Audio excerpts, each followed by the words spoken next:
Friends, మీకు ఈరోజు నేను ఒక కొత్త రకం స్వీట్ చేసి చూపించబోతున్నాను. కొత్త రకం ఎందుకంటున్నానంటే, నేను ఇదివరకు ఎప్పుడూ చేయలేదు ఇలాంటి స్వీటు ఈ కాంబినేషన్లో.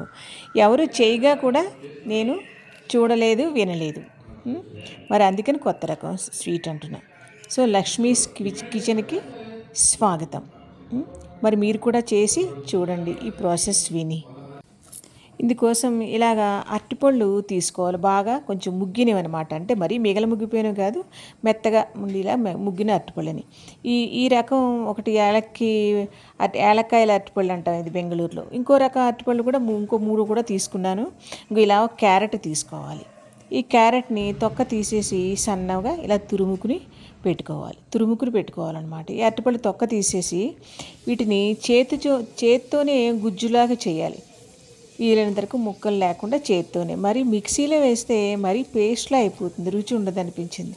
ఇలా వీలైనంత వరకు ఇలా మెత్తగా అదుముతూ గుజ్జులాగా చేసుకోవాలన్నమాట. దీనికి కాస్త అందుకే ఎక్కువ మంచిగా ముగ్గిన అరటిపళ్ళు అయితే సరిపోతుంది. చూస్తే ఇలా 3 అరటిపళ్ళకి ఇంత గుజ్జు అయింది. ఇంకో రకం అరటిపళ్ళు కూడా 3 తీసుకున్నాను, దాన్ని కూడా గుజ్జులా చేసి ఉంచుకోవాలి. మనం దీన్ని ముందు ఇలా గుజ్జులా చేసి రెడీ చేసుకోవాలి. తర్వాత ఒక కప్పు తీసుకోవాలి. ఇలా చూసారా, ఇదో రకం అరటిపళ్ళు అనమాట. ఇవి కూడా ఈ రకం కూడా తీసుకున్నాను. వీటిని కూడా తొక్క తీసి బాగా గుజ్జులాగా చేసేసి రెడీ చేసుకున్నాను. ఇప్పుడు స్టవ్ వెలిగించుకుని దాని మీద ఒక మూకుడు పెట్టుకుని, అది కొంచెం గోరువెచ్చగా అయిన తర్వాత, మరీ వేడైపోకూడదు, గోరువెచ్చగా అయిన తర్వాత ఇలాగ ఒక 3 స్పూన్ల నెయ్యి వేసుకోవాలి. ఆ నెయ్యి బాగా వేసి కరిగిన తర్వాత, మనం ఇందాక కప్పు చూపించాను కదా, ఆ కప్పుతోటి 2 కప్పుల రవ్వ, 6 అరటిపళ్ళకి నేను 2 కప్పుల రవ్వ వేశాను. కప్పు చూపించాను కదా, ఆ కప్పుతో ఇలా 2 కప్పుల బొంబాయి రవ్వని ఇలా నెయ్యిలో వేసి బాగా దోరగా వేయించుకోవాలి. దోరగా వేయించుకోవాలి. కలుపుతూ ఉండాలి, దగ్గరుండి కలుపుతూ ఉండాలి. లేకపోతేను అది అడుగునేమో మాడిపోయినట్టు అయిపోతుంది, వేగినట్టు అయిపోతుంది, పైపైన పచ్చిగా ఉండిపోతుంది, ఇలా ఉండల్లా కూడా అయిపోతుంది. అందుకని ఇలా కలుపుతూ ఉండాలి. కొంచెం నెయ్యి తక్కువైంది అనిపించింది, కొంచెం నెయ్యి వేసి బాగా దోరగా వేయించాను. ఇది వేగిన తర్వాత దీనికి యాలక పొడి జత చేసుకోవాలన్నమాట. యాలక పొడి చేర్చి దీన్ని ఒక కప్పులోకి తీసుకుని పక్కన పెట్టుకోవాలి.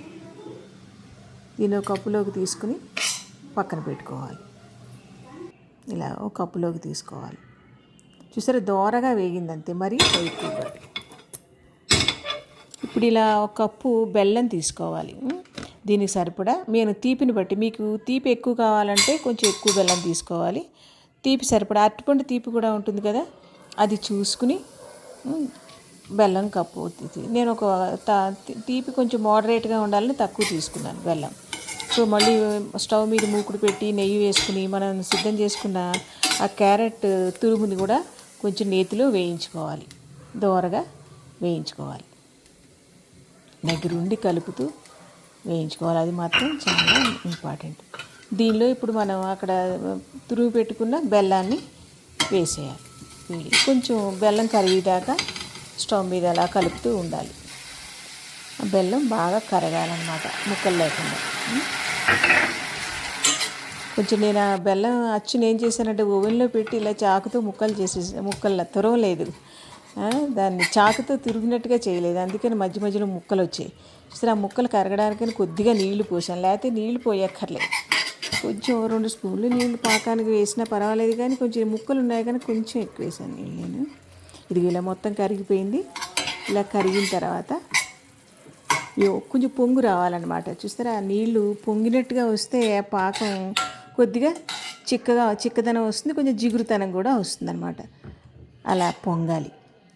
ముఖ్యంగా ఏంటంటే అలా పొంగాలి. పొంగిన తర్వాత స్టవ్ ఆర్పేసి దీనిలో మనం వేయించి ఉంచుకున్న ఆ రవ్వని,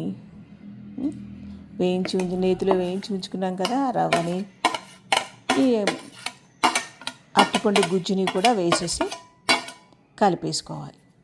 ఇవన్నీ చెప్పాను కదా, ముందు అక్కడ స్టవ్ ఆర్పేసి అక్కడ ఆ బెల్లం పాకం కొంచెం పొంగు వచ్చినట్టు అవగానే స్టవ్ ఆర్పేసి దానిలో ఇవన్నీ వేసుకుని చక్క ముద్దలా అయ్యేదాకా అన్నీ బాగా కలిసేలాగా కలుపుకోవాలి. చల్లారిన తర్వాత కొంచెం గట్టిపడినట్టుగా అవుతుంది. ఇలా దగ్గరికి చేరినట్టుగా అన్నీ కలుపుకోవాలి. ఇది ఇందాక వేరే ఇంకో రకం అరటిపళ్ళు తీసుకున్నానన్నాను కదా, దాంతో చేసిన గుజ్జు అనమాట. ఈ గుజ్జును కూడా మనం దానిలో కలుపుకోవాలి. ముందు దీనిలో వేసి ఇలాగా కలిపేసుకోవాలి. ఇప్పుడు అరటిపండు ఎఫెక్ట్ ఎక్కువ ఉంటుందన్నమాట. చూసారా, ఇందాక అరటిపండు కొంచెం తక్కువైంది. ఇవన్నీ వేసి కలపడం వల్ల ఇలా కొంచెం నెయ్యి వేసుకుని కలుపుకుని చేతికి నెయ్యి రాసుకుని ఇలా ఉండల్లా చేసుకోవాలి. ఈ పిండిని చేతికి నెయ్యి రాసుకుని ఇలా ఉండల్లా చేసుకోవాలన్నమాట. లేకపోతే చేతికి అంటుకుపోతుంది. సో ఇలా స్టవ్ మీద పెనం పెట్టుకుని వేడైన తర్వాత దానిలో నెయ్యి వేసి, నెయ్యినే వేసుకోవచ్చు, నూనెనా పర్వాలేదు. మనం బొబ్బట్లు కాల్చినట్టే. చూసారా, అవి చూడడానికి చిన్న చిన్న బొబ్బట్లా ఉన్నాయి కదా. పిల్లలకి ఇచ్చామనుకోండి, వాళ్ళు ముక్కలు చేయడం కింద పడేయడం అదేం ఉండదు. చక్కగా ఒక్కొక్కటి ఇలా చేతితో పట్టుకుని ఒక్కొక్కటి కొరుక్కుని తినేయడానికి వీలుగా ఉన్నాయి. చిన్న చిన్న బొబ్బట్లా ఉన్నాయి చూడడానికి. చూసారా, నేను నెయ్యి వేసి కాల్చాను అనమాట వీటిని. నెయ్యి వేసి నూనె కూడా వేసి కాల్చుకోవచ్చు, పర్వాలేదు. మనం బొబ్బట్లు నూనె వేసి కాలుస్తాం కదా, అలా నూనె కూడా వేసి కాల్చుకోవచ్చు. నేను 2 రకాలుగాను కాల్చాను, నూనె వేసుకొని నెయ్యి వేసుకొని. చూసారా, చూడ్డానికి చిన్న చిన్న బొబ్బట్ల ముద్దుగా భలే ఉన్నాయి కదా. చక్కగా పొంగాయి కూడా. చూడండి ఎంత పొంగడం వల్ల గుల్లగా కూడా అనిపిస్తుంది. ఇది నేను అమెరికాలో మా అబ్బాయి ఇంటికి అమెరికా వెళ్ళినప్పుడు అక్కడ ఒక హోటల్లో తిన్నానమాట. తిని చూస్తే ఆ కాంబినేషన్ నేను ఊహించాను. దానిలో ఇది వేసి ఉండొచ్చు, అది వేసి ఉండొచ్చు అని అలా ఊహించి చేశాననమాట. దీనిలో మనకి అన్ని ఆరోగ్యకరమైన పదార్థాలే కదా. అరటిపండు ఆరోగ్యం, పిల్లలకైనా పెద్దవాళ్ళకైనా. ఆ క్యారెట్ రవ్వ ఏంటంటే చక్కగా ఈ చిన్న చిన్న బొబ్బట్లకి, బొబ్బట్ అంటలేదు, చిన్న చిన్న స్వీట్లు, రౌండ్ స్వీట్లు ఒక గుల్లదనాన్ని ఇస్తాయన్నమాట. నాకైతే చూడ్డానికి ఒక ముద్దొచ్చి బొబ్బట్లలాగే ఉన్నాయి.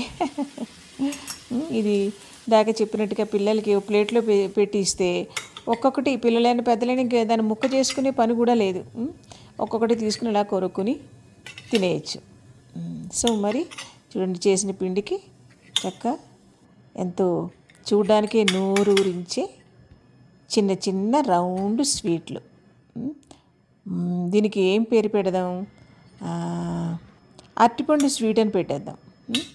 అరటిపండుతో బొబ్బట్లు అని పెడదాం పోనీ. దీనిలో మైదా కూడా లేదు, ఉట్టి రవ్వ. చూడండి దీన్ని ఎంత చక్కగా పొంగిందో చూడండి. పొంగినట్టు తెలుస్తుంది కదా మీకు. మనం పెనం మీద వేసినప్పుడు ఇది చిన్న బిళ్ళ వేసాం చూడండి. ఇదిగో అది లోపల ఎంత గుల్లగా ఉందో చూస్తుంటేనే నూరూరుతుంది కదా మీకు కూడా.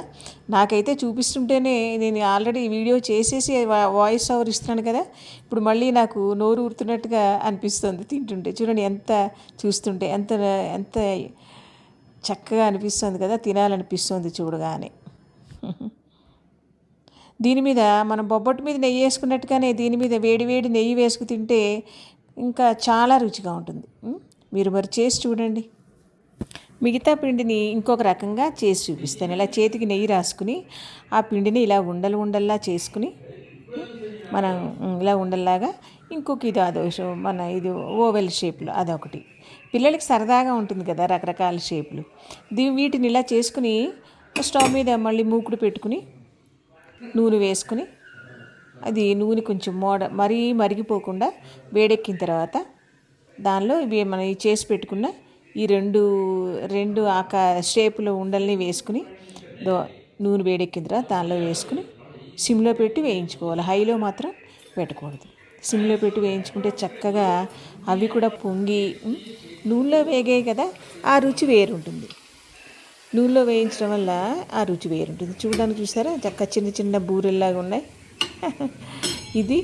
అది మరి ఇంకో షేప్ చేశాను కదా, రౌండ్గా పొడవుగా. అవి ఇలా వేయించుకుని ఇది ఒక డిఫరెంట్ టేస్ట్ అనమాట. ఇవి కూడా ఒక డిఫరెంట్ టేస్ట్. నూనెలో వేగితే అది ఇంకొంచెం గుల్లగా మరింత ఇంకొక డిఫరెంట్ టేస్ట్ తోటి ఉంటాయి. చూడండి ఇలాగ ఇదిలా బంగారం రంగు వచ్చేలా వేయించుకోవాలి. ఇప్పుడు నేను ఈ పెడుతున్న ఈ చిన్న బొబ్బట్లు కొంచెం పలచగా చేశాను. అది మీకు ఆ ప్రాసెస్ చూపించలేదు కానీ ముందు దళసరిగా చేశాను. ఇవి కొంచెం పలచగా చేసినవి ఇవి. తర్వాత ఇదిగో బూరెలు ఇలా సన్న రౌండ్గా పొడవుగా ఉన్న రెక్టాంగిల్ షేప్లో ఉన్న బూరెలు. మరి బాగుంది కదా. మరి మీరు కూడా చేసి ఎలా వచ్చాయో, మీకు నచ్చాయో లేదో కామెంట్స్లో చెప్పండి. మరి థ్యాంక్ యూ ఫర్ వాచింగ్. తప్పకుండా చేసి చూడండి.